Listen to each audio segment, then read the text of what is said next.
Buenos días, niñas, buenos días. Vamos a iniciar un nuevo libro. Bienvenidas a esta mañanita Fénix. El libro del mes va a ser Este dolor no es mío, que nos va a ayudar a identificar y resolver traumas familiares heredados. Algo muy relacionado con lo que hemos estado viendo ya desde hace un ratito. ¿Ok? ¿Listas?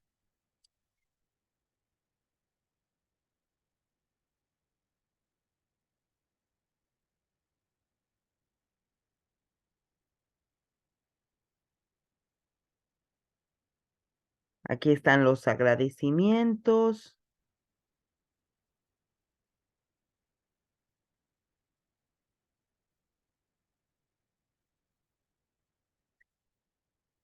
Y comenzamos. Quien mira afuera sueña, quien mira adentro despierta. Carl Jung. Introducción. El lenguaje secreto del miedo. En el tiempo oscuro el ojo empieza a ver. En el tiempo oscuro. Este libro ha sido fruto de una misión que me ha llevado a dar la vuelta al mundo. Me ha hecho volver a mis raíces y me ha conducido a una carrera profesional que no podría haberme figurado siquiera cuando emprendí este viaje. He pasado más de 20 años trabajando con personas que padecían depresión, ansiedad, enfermedades crónicas, fobias, pensamientos obsesivos, trastorno de estrés postraumático y otras dolencias debilitantes. Muchas de ellas acudían a mí después de someterse durante años enteros a psicoterapia, medicaciones y otros tratamientos que no les habían desvelado la causa de sus síntomas ni les habían aliviado sus padecimientos. Lo que he aprendido a la luz de mi propia experiencia, de mi formación y de mi práctica clínica es que la respuesta puede no encontrarse en nuestra propia historia personal, sino más bien en la de nuestros padres y abuelos o incluso en la de nuestros bisabuelos. Las últimas investigaciones científicas de las que ya se están haciendo eco en los medios de comunicación generales también nos confirman que los efectos de los traumas pueden transmitirse de una generación a la siguiente. Este legado es el llamado trauma familiar heredado y cada vez existen más pruebas de que se trata de un fenómeno muy real. El dolor no siempre se disuelve solo ni se reduce con el tiempo. Aunque la persona que sufrió el trauma primitivo haya muerto, aunque su historia haya quedado sumergida en años de silencio, pueden perdurar fragmentos de las vivencias, de los recuerdos y de las sensaciones corporales como si quisieran prolongar su existencia desde el pasado hasta resolverse en las mentes y en los cuerpos de los que vivimos en el presente.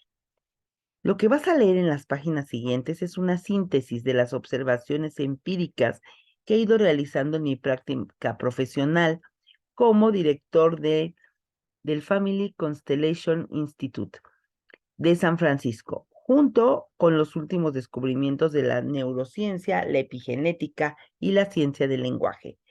También reflejo en este libro mi formación profesional con el célebre psicoterapeuta Bert Hellinger, en cuyo planteamiento de la terapia familiar se manifiestan los efectos psicológicos y físicos de los traumas familiares heredados a lo largo de múltiples generaciones.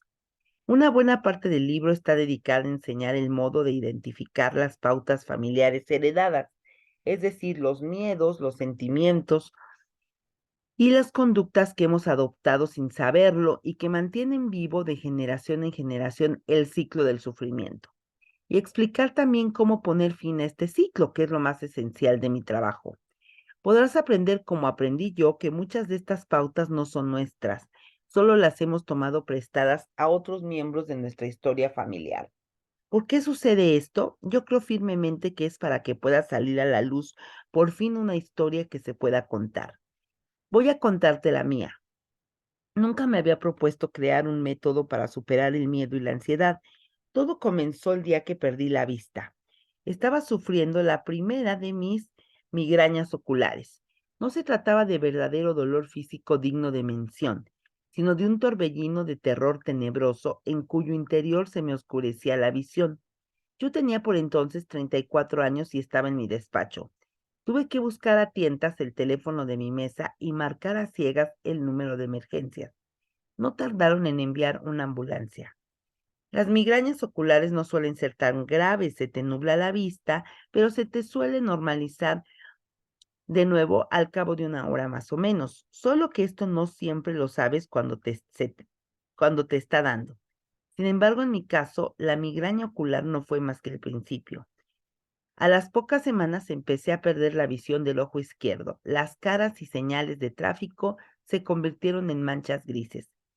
Los médicos me comunicaron que tenía una retinopatía serosa central, trastorno incurable y de causa desconocida. Bajo la retina se acumula líquido que termina por filtrarse y produce lesiones y enturbamiento del campo visual. Un 5% de los pacientes, los que tienen la forma crónica de la enfermedad que había contraído yo, llegan a perder la vista hasta el punto de ser considerados ciegos según la definición legal. Me dijeron que contara con que ambos ojos quedarían afectados. Era cuestión de tiempo. La verdad es que los médicos no sabían decirme cuál era la causa de mi pérdida de visión ni cómo podía curarla. Probé varias cosas por mi cuenta, vitaminas, ayunos consumos, imposiciones de manos, y me parecía que con todo ello el problema se agravaba más aún. Estaba desconcertado. Se estaba haciendo realidad el mayor de mis miedos sin que yo pudiera hacer nada al respecto. Ciego, sin poder valerme por mí mismo, solo me derrumbaría. Mi vida se hundiría y perdería las ganas de vivir. Me representaba mentalmente la situación una y otra vez. Cuanto más, cuanto más lo pensaba, más hondos eran los sentimientos de impotencia que tenía incrustados en el cuerpo. Me estaba hundiendo en arenas movedizas. Cada vez que intentaba liberarme, mis ideas volvían de nuevo a las imágenes que me representaban a mí mismo solo, desvalido y arruinado. Lo que no sabía yo por entonces era que solo, desvalido y arruinado eran palabras de mi propio lenguaje del miedo. Eran ecos de traumas que se habían producido en la historia de mi familia antes de que naciera yo.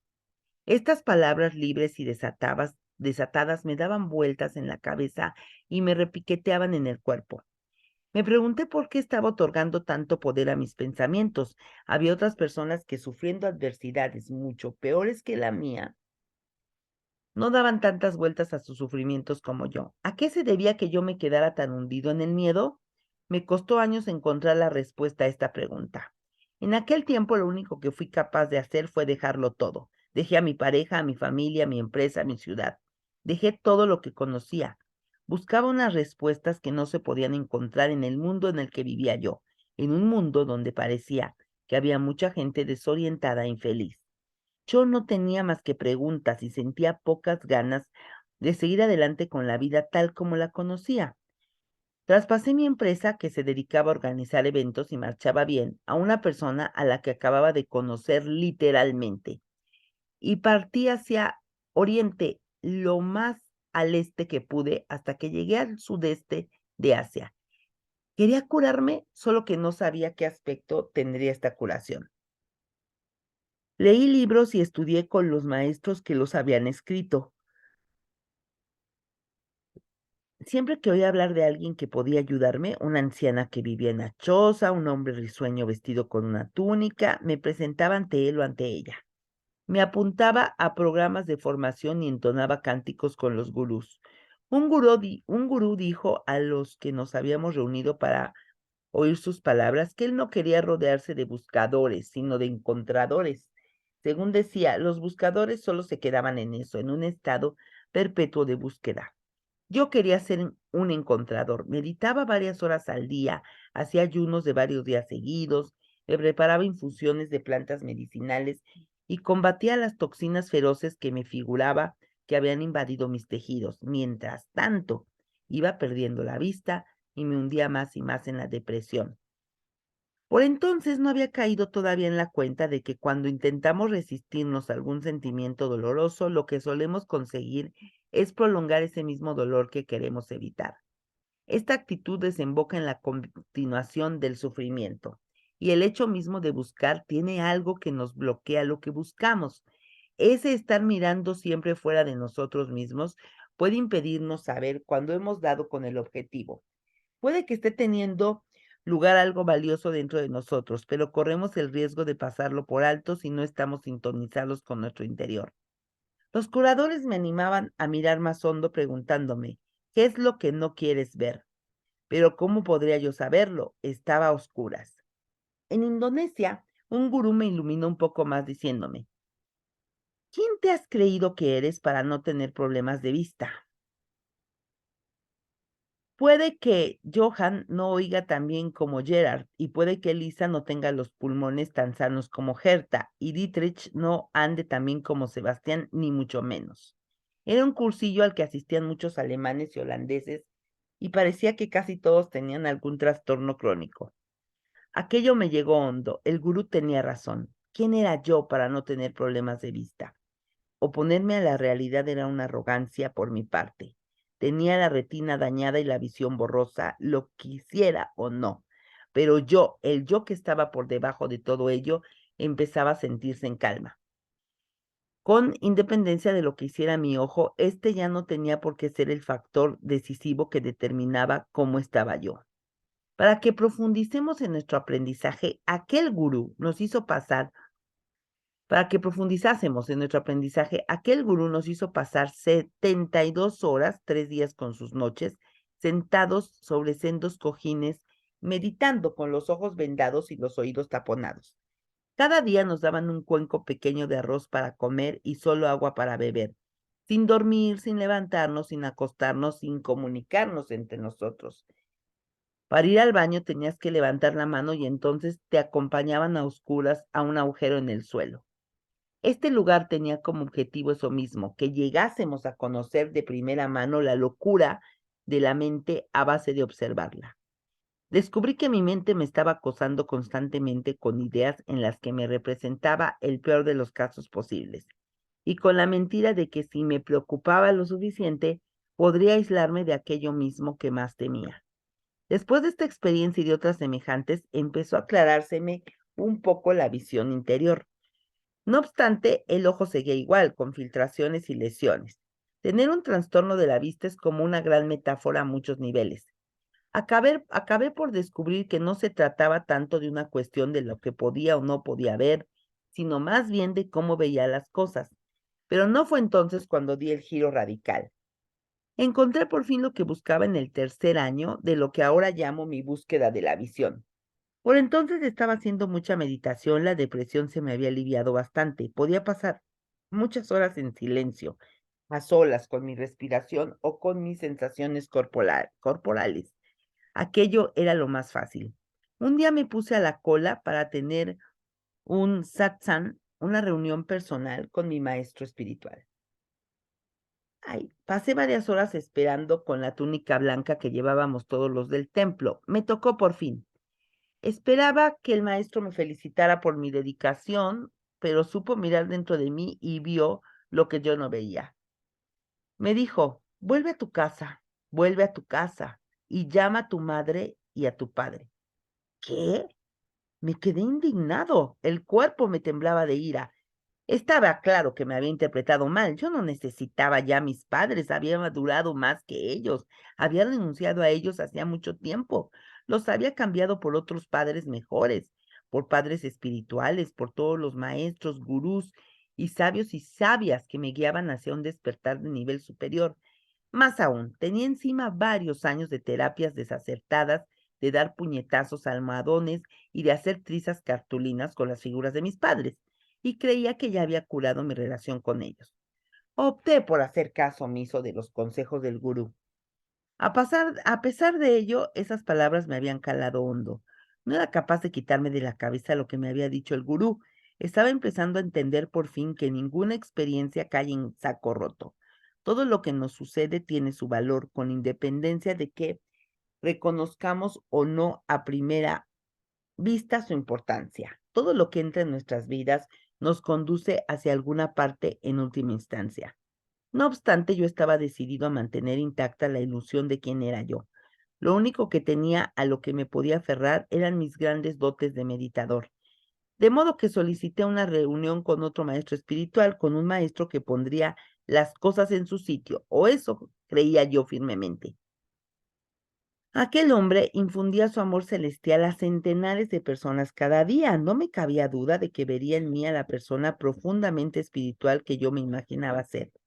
Otra vez tuve que hacer cola un día entero para verme con él.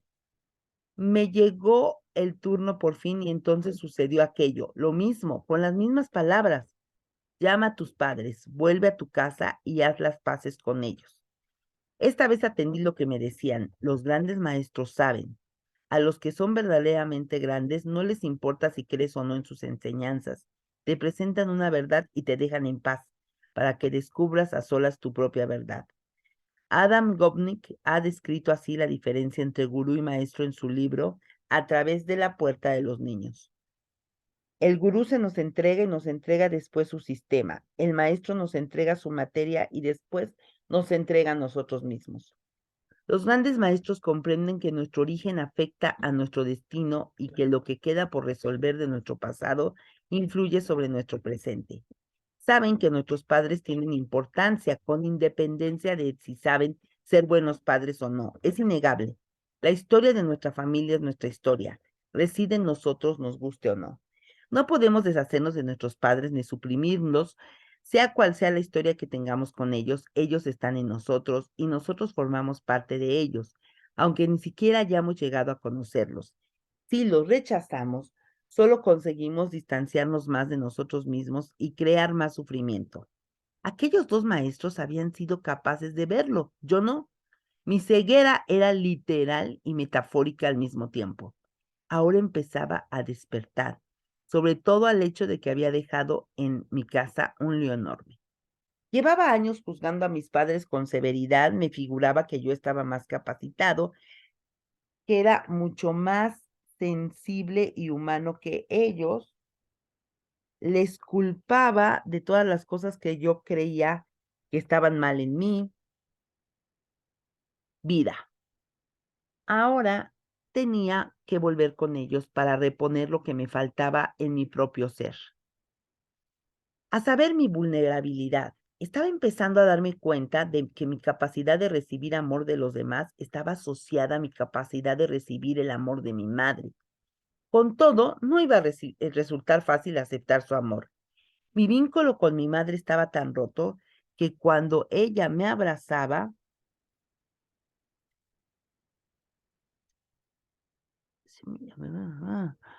me sentía como si hubiera caído en una trampa para osos. El cuerpo se me tensaba como para crear un caparazón que ella no fuera capaz de atravesar. Esta herida afectaba a todos los aspectos de mi vida y sobre todo mi capacidad para mantenerme abierto a una relación de pareja. Mi madre y yo podíamos pasarnos meses enteros sin hablarnos. Cuando hablábamos, yo encontraba la manera de descartar los sentimientos cálidos que me manifestaba ella, ya fuera por medio de mis palabras o con mi lenguaje corporal blindado. Me presentaba frío y distante. A mi vez yo la acusaba de no ser capaz de verme ni de escucharme. Era un callejón sin salida emocional. Dispuesto a curar nuestra relación rota, tomé un vuelo a Pittsburgh, la ciudad donde estaba mi casa familiar. Llevaba varios meses sin ver a mi madre. Cuando llegué ante la casa sentí la tensión que se acumulaba en mi pecho. No estaba seguro de que fuera posible reparar nuestra relación. Yo tenía dentro demasiados sentimientos en carne viva. Me preparé para lo peor, representándome mentalmente la situación. Ella me abrazaría y yo, que no deseaba otra cosa que ablandarme en sus brazos, haría exactamente lo contrario, me haría de acero. Y aquello fue lo que pasó. Envuelto en un abrazo que me resultaba casi insoportable, apenas era capaz de respirar. Sin embargo, le pedí que siguiera abrazándome. Quería aprender a conocer por dentro y por fuera la resistencia de mi cuerpo, dónde me tensaba, qué sensaciones me surgían, cómo me cerraba. Aquella información no era nueva. Ya había visto reflejada aquella pauta en mis relaciones de pareja, solo que esta vez yo no me apartaba. Tenía el propósito de curar de raíz aquella herida. Cuando más tiempo pasaba mi padre abrazándome, más me creía yo punto a destallar. Aquello me producía dolor físico. El dolor daba paso a la insensibilidad y la insensibilidad al dolor. Después, al cabo de muchos minutos, algo se dio. Empecé a ablandarme y seguí ablandándome a lo largo de las semanas siguientes. En una de las muchas conversaciones que mantuvimos durante aquel tiempo, ella me contó casi de pasada una cosa que había sucedido cuando yo era pequeño. Mi madre había tenido que pasarse 3 semanas ingresada en un hospital para operarse de la vesícula. Sabiendo esto, empecé a unir las piezas de lo que pasaba dentro de mí. En algún momento dado, antes de que yo tuviera 2 años, tenía esa edad cuando me separaron de mi madre. Se había arraigado dentro de mi cuerpo una tensión inconsciente. Cuando mi madre volvió a casa, ¡ay! eh, yo había dejado de tener confianza en su cariño. Ya no era vulnerable a ella. En vez de ello, la aparté de mí y seguiría haciendo lo mismo durante los 30 años siguientes. Espérenme que perdí mi agua. Acá está.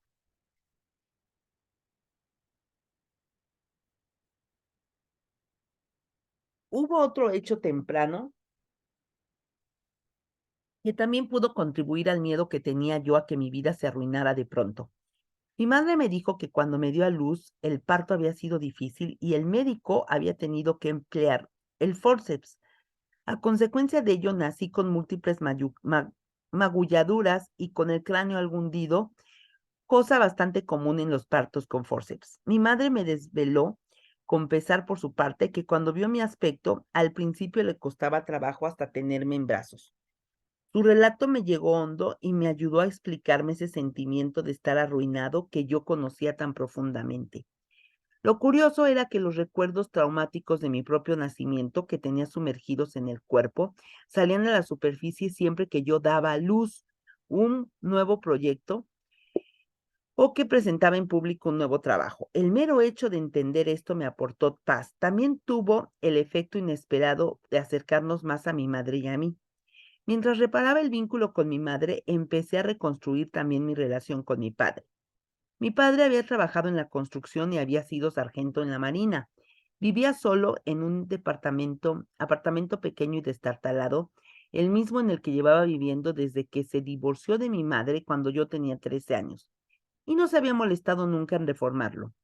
Como siempre, había herramientas viejas, tuercas, tornillos, clavos y rollos de cable eléctrico y de cinta adhesiva dispersos por las habitaciones y por el pasillo. Cuando estábamos juntos en aquel mar de hierro y acero oxidados, le dije que le echaba mucho de menos. Fue como si las palabras se evaporaran en el vacío. Él no supo qué hacer con ellas. Yo había anhelado desde siempre estrechar mi relación con mi padre, pero ni él ni yo habíamos sabido hacerlo. Sin embargo, aquella vez seguimos hablando. Le dije que le quería y que había sido un buen padre. Le conté los recuerdos que tenía de las cosas que había hecho él por mí cuando yo era pequeño. Sentía que él escuchaba lo que estaba diciendo, a pesar de que sus actos daban a entender lo contrario. Se encogía de hombros, cambiaba de tema. Tuvimos que pasar muchas semanas hablando y compartiendo recuerdos. Una de las veces que estábamos comiendo juntos, me miró fijamente a los ojos y me dijo, nunca creí que me quisieras. Me quedé casi sin respiración. Estaba claro que los dos teníamos dentro un gran dolor acumulado. En aquel momento algo se rompió y se abrió. Eran nuestros corazones. A veces el corazón debe romperse para poder abrirse. Con el tiempo empezamos a expresarnos nuestro amor mutuo. Yo veía ya los frutos de haber confiado en las palabras de los maestros y de haber regresado a mi casa para curarme con mis padres. Estaba siendo capaz, por primera vez que yo recordara, de permitirme a mí mismo recibir el amor y el cariño de mis padres, no del modo que yo había esperado en otros tiempos, sino del modo en que ellos eran capaces de dármelo. Algo se había abierto dentro de mí. No me importaba cómo podían o no podían quererme. Lo que me importaba era cómo podía recibir yo lo que ellos podían darme. Eran los mismos padres de siempre. La diferencia estaba en mí. Volví a quererlos como debía de quererlos cuando era muy pequeño, antes de que se produjera la ruptura del vínculo con mi madre.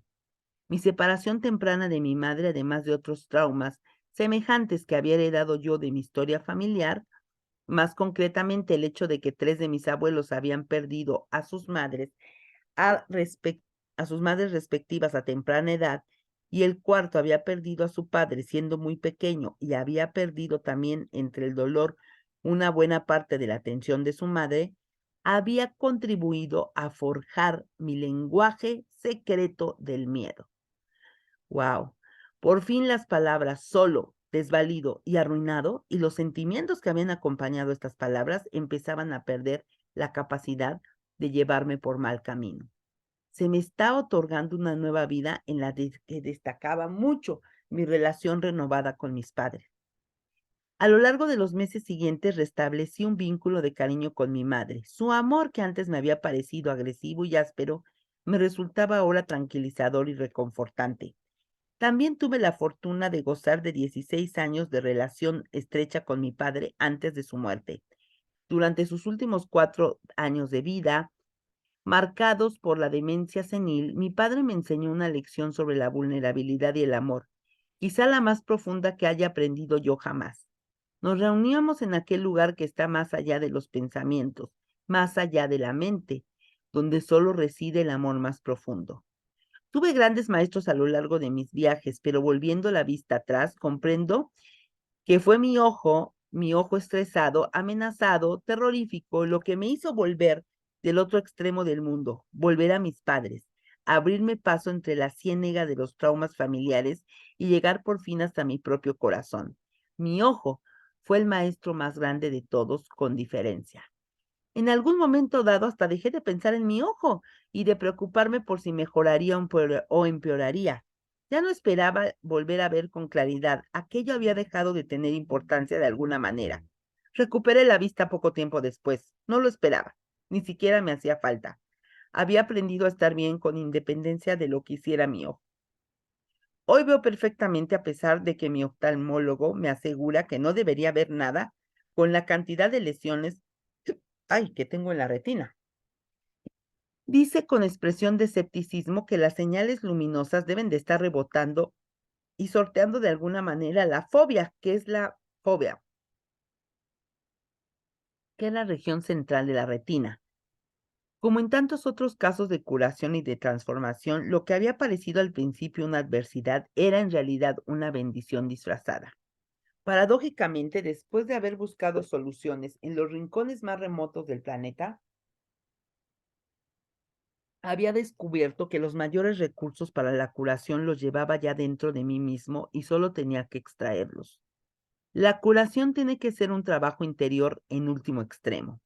Tuve la suerte de que mis maestros me encaminaran de nuevo hacia mis padres, hacia mi casa y hacia adentro de mí mismo. A lo largo de ese camino fui descubriendo los relatos de mi historia familiar que terminaron por darme la paz. Agradecido y dotado de una sensación nueva de libertad, emprendí la misión de ayudar a otros a que descubran esta libertad por sí mismos.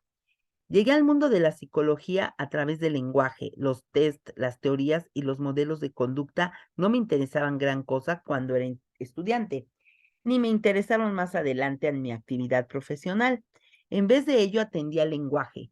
Desarrollé técnicas de escuchas y aprendí a oír lo que decían las personas más allá de sus quejas, más allá de sus viejas historias. Aprendí a ayudarles a identificar las palabras concretas que los conducían hasta el origen de su dolor. Y si bien algunos teóricos postulan que el lenguaje desaparece durante los traumas, yo he visto una y otra vez de primera mano que este lenguaje no se pierde nunca. Ronda por los planos inconscientes esperando a que lo volvamos a descubrir. El lenguaje es para mí una herramienta de curación poderosa y no es por casualidad. Desde siempre que yo recuerde, el lenguaje ha sido mi maestro, mi modo de organizar el mundo y de entenderlo. He escrito poesía desde que era adolescente y dejo cualquier cosa que tenga entre manos. Bueno, casi cualquier cosa cuando se empeña en salir a la luz una oleada inaplazable de lenguaje. Sé que al otro lado de esta entrega se encuentran ideas de las que no podría acceder de otra manera. Dentro de mi propio proceso me resultó esencial localizar las palabras solo, desvalido y arruinado. Curarse de un trauma se asemeja en muchos sentidos a crear una poesía. Ambas actividades requieren encontrar el momento oportuno y las palabras y las imágenes adecuadas. Cuando concuerdan todos estos elementos, se pone en marcha una cosa significativa que se puede sentir en el cuerpo. Para curarnos debemos sintonizar con nuestro ritmo. Si llegamos a una imagen con demasiada precipitación, es posible que no arraigue. Si las palabras que nos consuelan nos llegan demasiado pronto, quizá no estemos preparados para asumirlas. Si las palabras no tienen precisión, quizá no las oigamos o no sintonicemos con ellas para nada. En mi actividad profesional como maestro y orientador de talleres, he combinado las ideas y los métodos que adquirí en mi formación sobre los traumas familiares heredados con mis conocimientos sobre el papel crucial del lenguaje. Llamo a esto el planteamiento del lenguaje nuclear. Empleo preguntas concretas para ayudar a las personas que descubran la causa raíz de los síntomas físicos y emocionales que los tienen empantanados. Al descubrir el lenguaje adecuado, solo queda al descubierto el trauma. No solo queda al descubierto el trauma, sino que se desvelan las herramientas y las imágenes necesarias para la curación. Aplicando este método he sido testigo de cómo basta una comprensión iluminadora que llega en un instante para cambiar unas pautas muy arraigadas de depresión, de ansiedad y de vacío. El vínculo que emplearemos para este viaje es el lenguaje enterrado de nuestras inquietudes y de nuestros miedos. Es posible que este lenguaje haya vivido dentro de nosotros durante toda nuestra vida. Pudo surgir con nuestros padres o incluso hace más generaciones, por ejemplo, con nuestros bisabuelos. Nuestro lenguaje nuclear se empeña en hacerse oír. Cuando lo seguimos hasta donde nos quiere conducir y escuchamos su relajo, relajo es el que tenemos. Su relato tiene el poder de desactivar nuestros miedos más profundos. Es probable que a lo largo de ese camino nos encontremos a familiares nuestros. A unos los conoceremos y a otros no. Algunos habrán muerto hace años, algunos ni siquiera son nuestros parientes, pero sus sufrimientos o su crueldad pueden haber cambiado el destino de nuestra familia. Hasta es posible que desvelemos algún que otro secreto oculto en relatos que se habían silenciado desde hacía mucho tiempo. Pero, según me ha mostrado mi experiencia, con independencia de hasta dónde nos lleve esta exploración, llegaremos a un lugar nuevo de nuestras vidas con una sensación de mayor libertad en nuestro cuerpo y con la capacidad de estar más en paz con nosotros mismos. En este libro me he basado en los casos de personas con las que he trabajado en mis talleres, programas de formación y consultas individuales. Los hechos de cada caso son reales, pero he cambiado los nombres y otras características identificativas de los protagonistas para proteger su intimidad. Agradezco de todo corazón a estas personas que me hayan permitido dar a conocer el lenguaje secreto de sus miedos. Les agradezco la confianza que han puesto en mí y que me hayan dejado oír lo esencial que permanecía oculto tras sus palabras. ¡Wow! ¿Qué les pareció la introducción? ¿Qué nos dice esto, Miss Fénix? A ver, vamos a reflexionar. Dos cositas súper importantes. La primera, la importancia de ese vistazo, de esa mirada al pasado. Lo vimos en Sana Tu Clan, lo hemos visto ya en otros talleres, ¿no? Y lo estamos viendo ahorita en Unijipili. O sea, necesitamos ir a ese viaje al pasado. Y yo quiero que pongan en el chat si alguna de ustedes ha tenido resistencia a ese viaje, porque yo puedo dar por hecho que ya lo hemos trabajado tanto que ustedes ya lo hicieron, ya se sentaron, ya se saben su infancia al revés y al derecho, pero a ciencia cierta no sé, o sea, ¿alguna ha sentido esa resistencia a decir, ay, pero qué voy a descubrir en mi infancia? En mi infancia realmente yo fui muy feliz. O sea, no creo que traiga yo algo de ahí, algún trauma. ¿Así se ha sentido alguno? Es importante también saberlo. Entonces, este punto es primordial. echar esa mirada al pasado, reconocer esas huellas, pero fíjense en la historia de aquí del escritor, ¿no? Ah, ¿de dónde venía ese miedo? Es que toda la clave, aquí es el segundo punto, la importancia del lenguaje, lo que siempre también hemos platicado en el movimiento Fénix. O sea, lo que yo digo, lo que estoy decretando, porque van ese lenguaje acompañado de emociones, ¿vale? Cada palabra que sale de mí representa una emoción, representa mi estado de ánimo en el que estoy envuelto. Y me encantó esta parte, donde dice, mi ojo, ¿no? Aquí está, creo que acá está. Ay. Mi ojo fue el maestro más grande. Siempre dicen, o sea, pero a veces uno no lo puede ver desde ese punto porque la circunstancia puede ser muy dolorosa, pero nos dicen que esas experiencias, esos puntos de quiebre, lo que en el coaching llamamos el punto de quiebre, ese punto de quiebre puede ser tu gran maestro. Yo, por ejemplo, en Divino Divorcio siempre les digo eso. O sea, por eso el lema antes, ¿puede el divorcio ser el principio de una vida extraordinaria? Y era un rotundo sí, ¿ok? Porque te abre una posibilidad, o sea, un mundo de infinitas posibilidades. O sea, atrás de cada punto de quiebre hay un gran aprendizaje, no solamente en las relaciones, en la salud. ¿Qué me está diciendo ese síntoma? ¿Qué me está diciendo? Fíjense la importancia de aquí, el ojo, la vista, ¿no? Es que estaba el autor completamente ciego ante lo que estaba pasando en la relación con sus padres. Y aquí en esta introducción nos dice mucho de lo que hemos platicado. Mis padres pueden no estar en la misma sintonía, mis padres pueden no cambiar, pero el cambio parte de mí. Y es uno de los principios también que hemos visto en Hoponopono, ¿no? El cambio soy yo. Y cuando yo comienzo a cambiar, esa onda expansiva alcanza a mis seres queridos. Hay algo a nivel subconsciente, algo, y sobre todo en el árbol, ¿no? Que empieza a cambiar sin que ellos practiquen Hoponopono, sin que ellos lean este libro, sin que ellos vayan a terapia, o sea, sin que ellos estén trabajando en su desarrollo personal, como yo estoy trabajando en mí, como yo estoy tomando conciencia de toda esta información, de todas estas memorias que guarda mi cuerpo y que están relacionadas con todo el clan, como yo lo hago consciente, entonces algo se rompe, ¿no?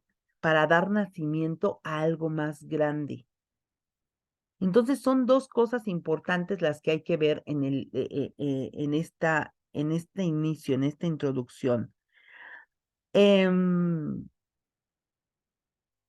Cosas que voy a leer sus comentarios y ahorita les digo, pero bueno, las dos cosas que tenemos importantes que ver es la mirada al pasado y el lenguaje con el que nos conducimos. ¿Qué palabras son las que están presentes en mí, que representan esa sensación de lo que yo tengo?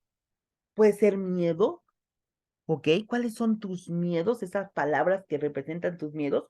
O incluso pueden ser anhelos. Dice Nidia, yo sí pregunté y siempre me sorprendo, a veces la historia cambia o cómo la recuerdo.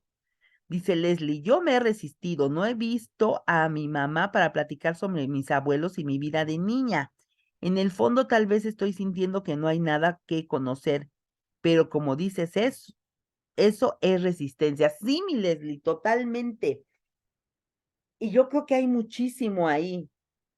Y fíjense, a ver, este chico el autor no llegó y le dijo a su mamá, a ver, vamos a sentarnos a platicar y a tomarnos un café, cuéntame, mi infancia, ¿no? Porque a veces pensamos que poéticamente va a ser así, que entonces los papás van a conversar, ¿no? Todos los secretos del clan. Y entonces, como no sucede de esa manera, nos desanimamos y dejamos el trabajo de lado. Mm, Este chico llegó y empezó por trabajar, ¿no?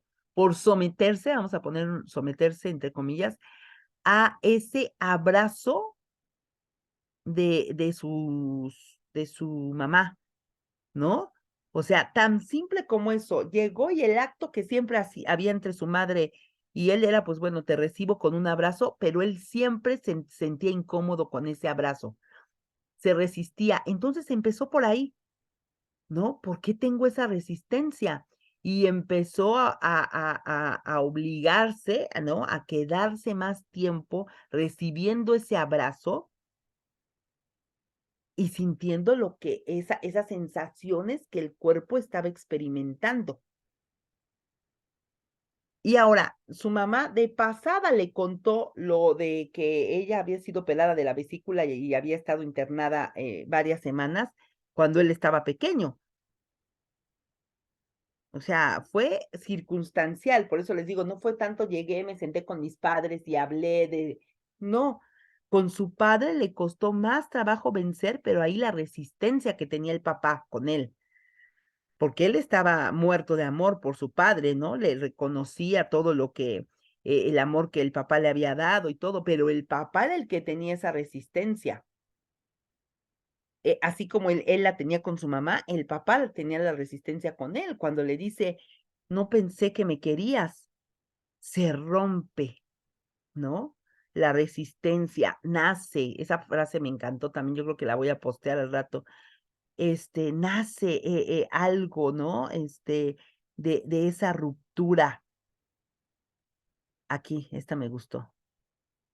Dice que eran nuestros corazones. En aquel momento algo se rompió y se abrió, eran nuestros corazones. A veces el corazón debe romperse para poder abrirse. Wow, ¿no? Qué increíble.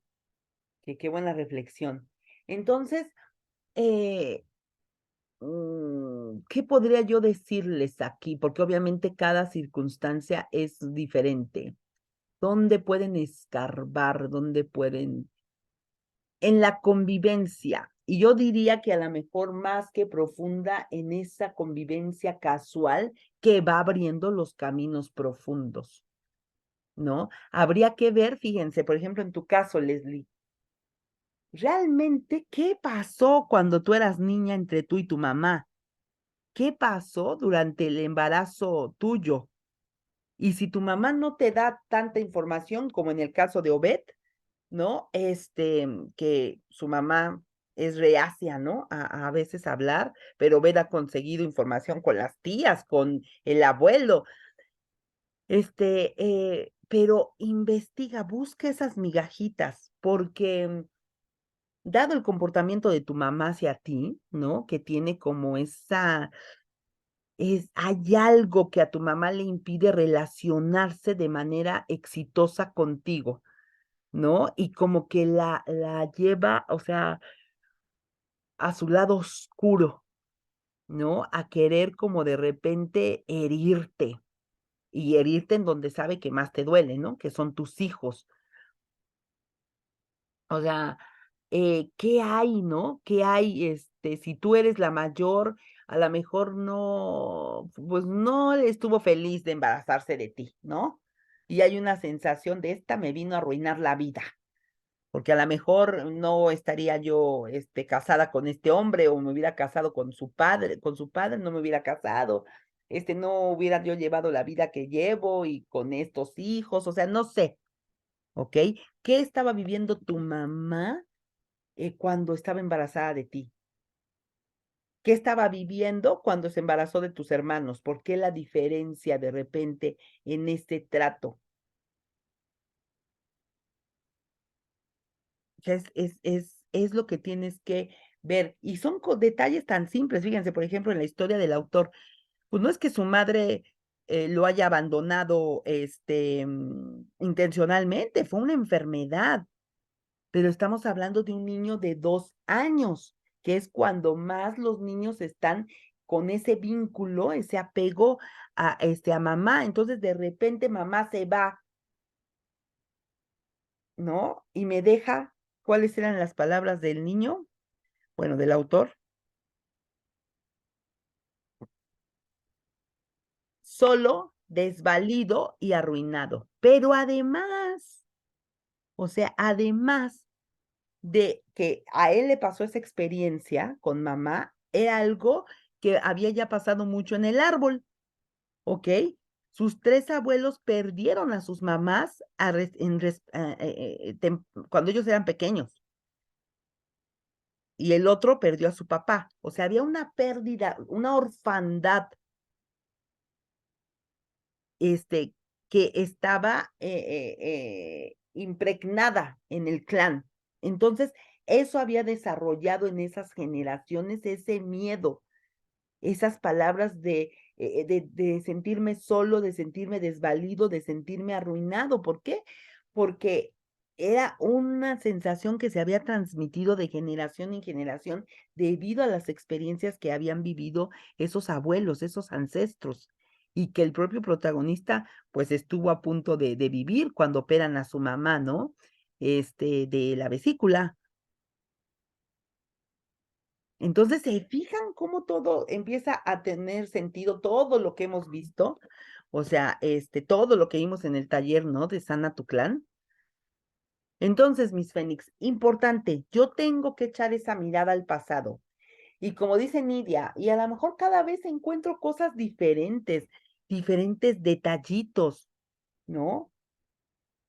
Cosas que he pasado por alto o a las que no le he dado tanta importancia, como que digo, pero entonces, ¿qué tengo que buscar? Este tipo de cosas, ¿no? A lo mejor mamá estaba pasando por una enfermedad, a lo mejor, em,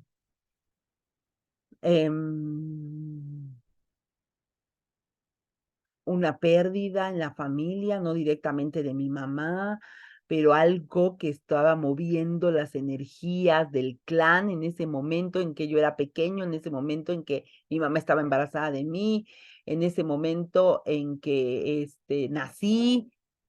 ¿Cómo nací? Nací por cesárea, nací por parto natural, o sea, todas esas cosas, o sea, de verdad, miren, yo, por ejemplo, la herida de rechazo supermarcada, primero por mi mamá, ¿no? Que mamá soltera quería ocultar su vergüenza, me quiso abortar. Luego nazco, mi abuela no me quería, aunque era mi abuelita adoptiva, o sea, acuérdense que sufrimos lo que nuestros adultos cuidadores, nos transmiten, ¿no? Sean estos biológicos o sean adoptivos. Entonces, pues mi abuelita no estaba feliz con que yo hubiera nacido. Mi mamá tuvo un parto, no fue un parto complicado, pero fue un parto en casa y sufrió mucho estrés porque ella, pues la iba a atender una partera, ¿no? Y justamente el día que a mí se me ocurrió, pum, llegar al mundo, la partera estaba de vacaciones. Entonces ya desde ahí mi mamá se aguantó muchísimo el dolor porque no quería darle la molestia a su mamá de que, híjole, mamá, pues ya me estoy aliviando y ahora no está la partera y ¿qué hacemos? ¿No? Obviamente, como era un embarazo que a ella la avergonzaba, entonces quería como que dar las menores molestias posibles. Y ella recuerdo que me decía que que una noche antes, yo nací un domingo 24 de septiembre, entonces, la noche del 23 las invitaron a una reunioncita y cenaron tamales. Entonces dice mi mamá que ella empezó a sentirse molesta desde la madrugada y que pensó que los tamales le habían hecho daño, hasta que ya empezó a darse cuenta de que no, de que ya eran los dolores del parto. Entonces fue a buscar a la partera y pues la partera no estaba.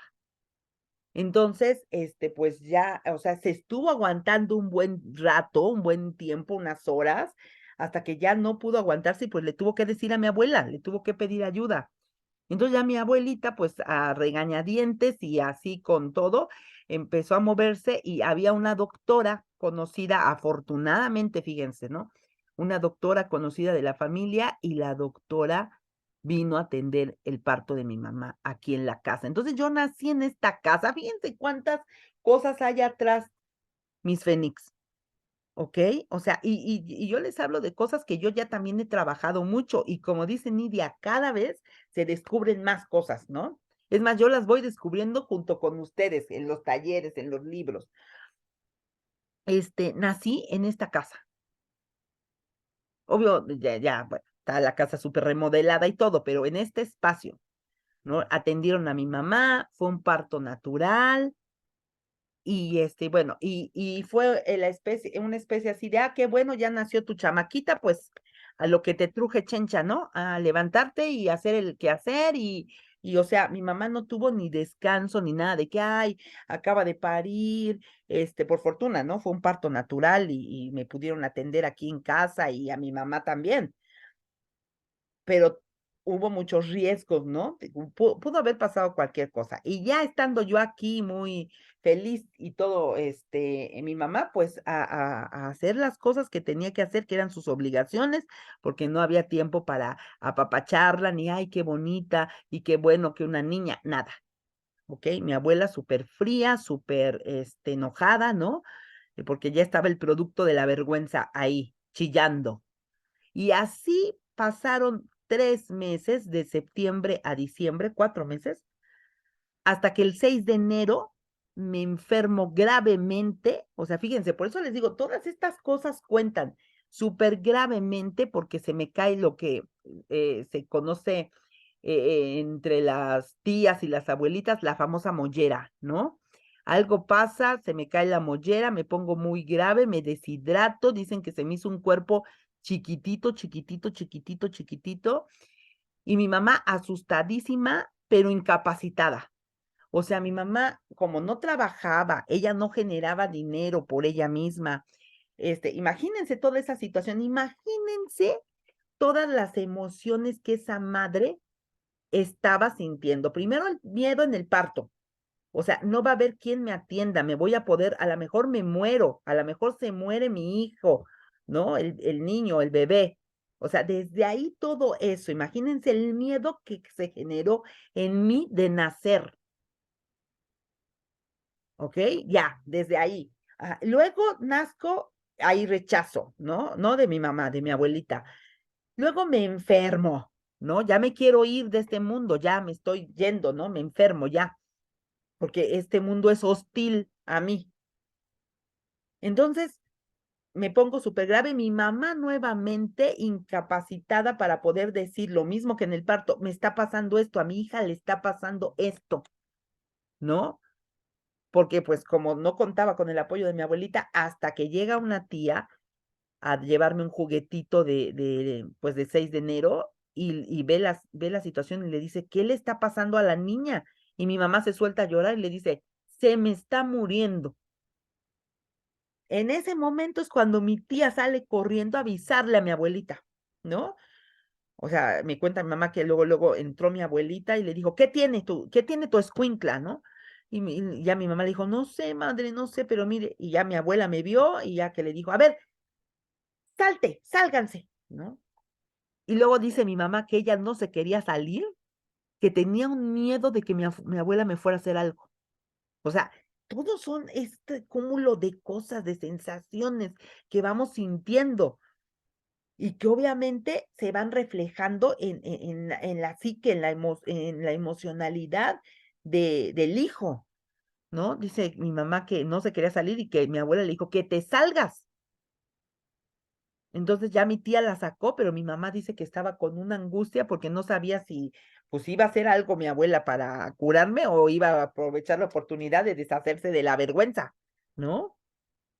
Finalmente mi abuela hizo sus menjurjes de abuelitas, algo hizo con lo de la famosa mollerita y dice mi mamá que cuando entraron, yo ya había recuperado el semblante. O sea, ya me estaban saliendo otra vez el colorcito y que mi abuela le dijo, pues lo que le había pasado a la niña es que ya no fui la escuincla, lo que le había pasado a la niña fue que se le cayó la mollerita.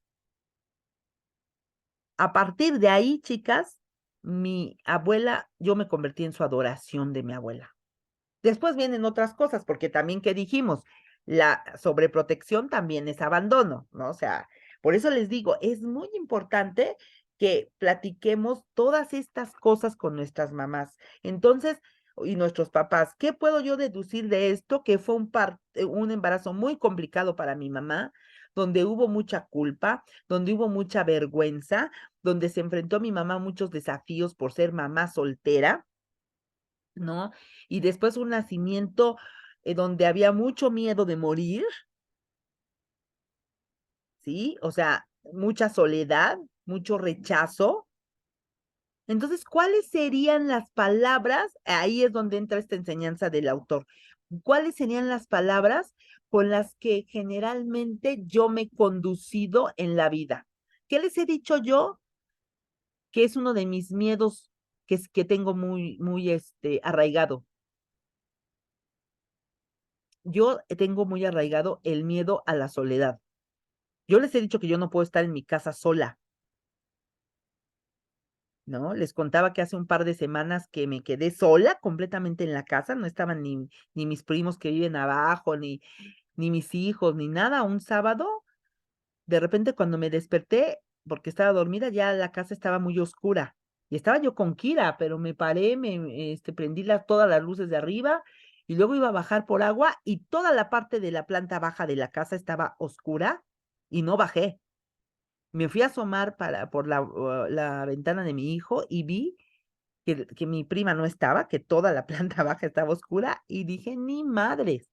O sea, quité la llave de la puerta de arriba, o sea, como así nadie entra aquí, y me vine al cuarto y se los juro, fíjense, la psicosis es tan cabrona que yo estaba en un lado de la cama y Kira estaba en el otro con la misma cara que yo, la misma sensación, o sea, el perro, la perrita se veía también, o sea, alterada, nerviosa, asustada.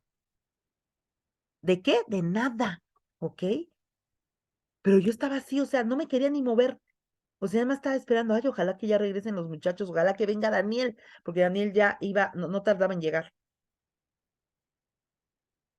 Y cuando Daniel llegó y tocó, como no tenía manera de aventarle las llaves porque no tenía las llaves encima, bajé, pero no, hombre, bajé en frieguiza, o sea, creo que de 3 zancadas llegué a la puerta, o sea, y me bajé con Kira, obviamente, y los perros, todos los perros andaban abajo.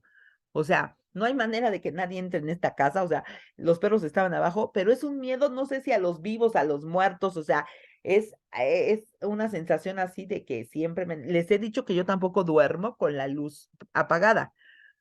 Jamás duermo a oscuras, a menos que duerma yo acompañada, pero dormir sola, siempre con una lucecita, pues, entonces, todo esto viene de ahí.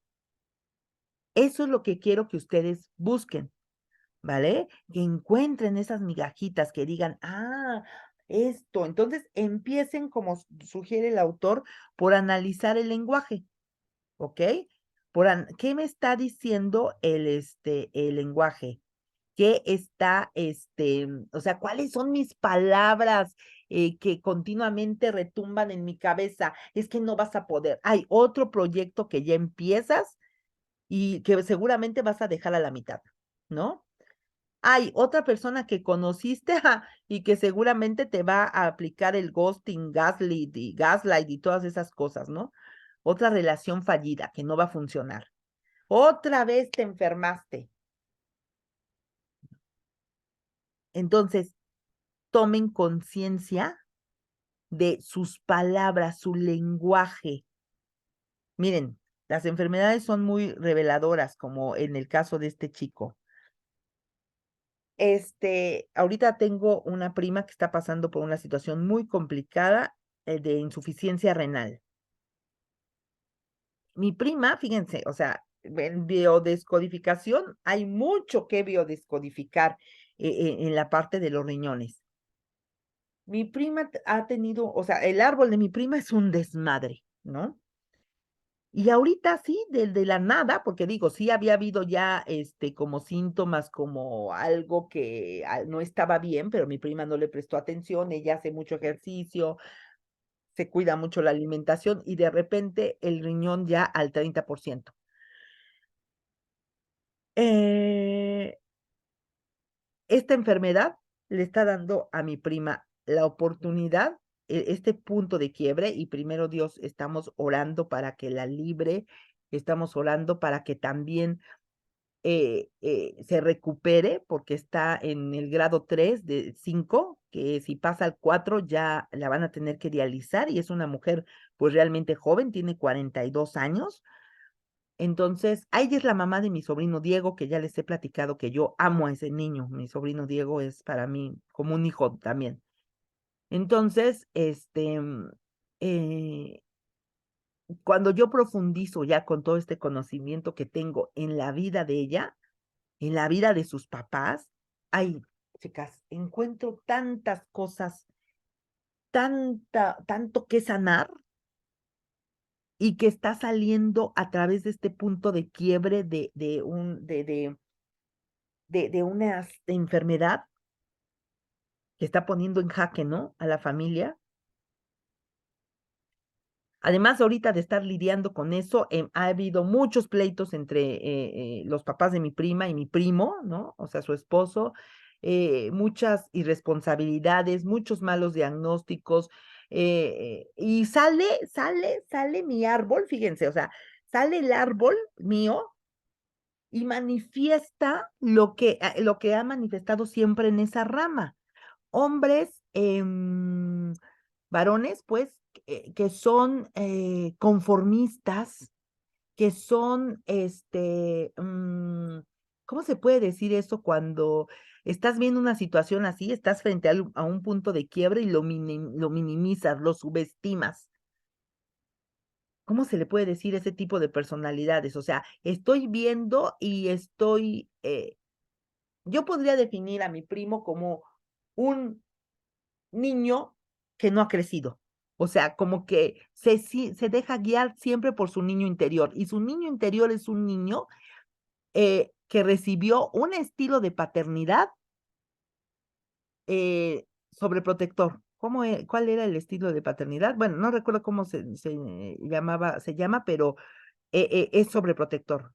Mi tía, como no pudo tener familia, no podía tener familia, y los embarazos fueron un milagro, sobreprotegió a mis 2 primos. Entonces, mi primo actúa a través de un niño sobreprotegido que no está apto para hacerle frente a este tipo de puntos de quiebre. Entonces, su reacción es negación, no está pasando, además están siendo exagerados, no pasa nada. Sí, y su esposa toda la semana batallando para poder ingresar a un hospital de salud pública porque no tienen, no están, registrados en ninguna, no tienen seguridad social. Y él toda la semana escudándose, es que yo trabajo, no puedo acompañarte, y los papás son los que han estado acompañándola a ella. Toda esta información, cuando ustedes la empiezan a analizar con el conocimiento que ya tienen, nos da mucha luz de que nos relacionamos a través de esas heridas emocionales.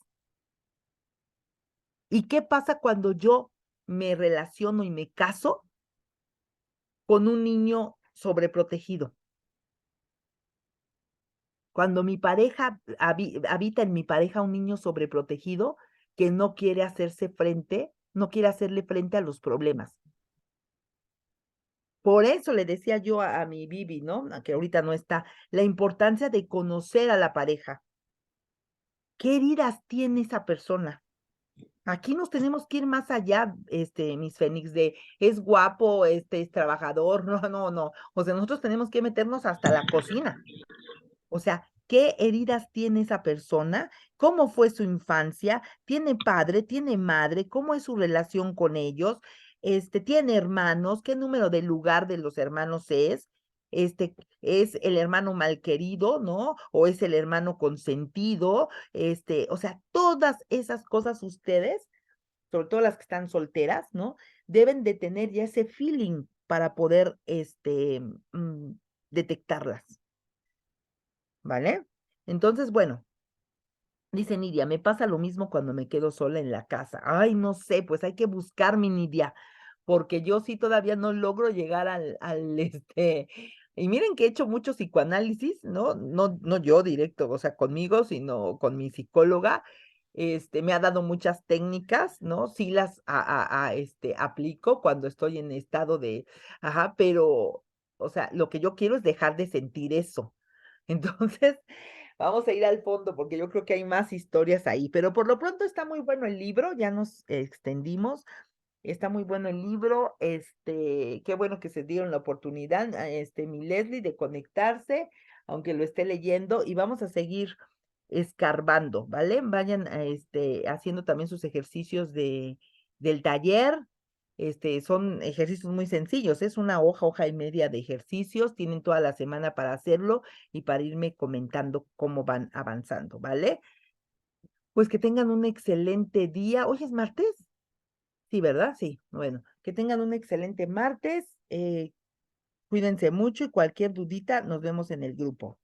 Besitos, adiós.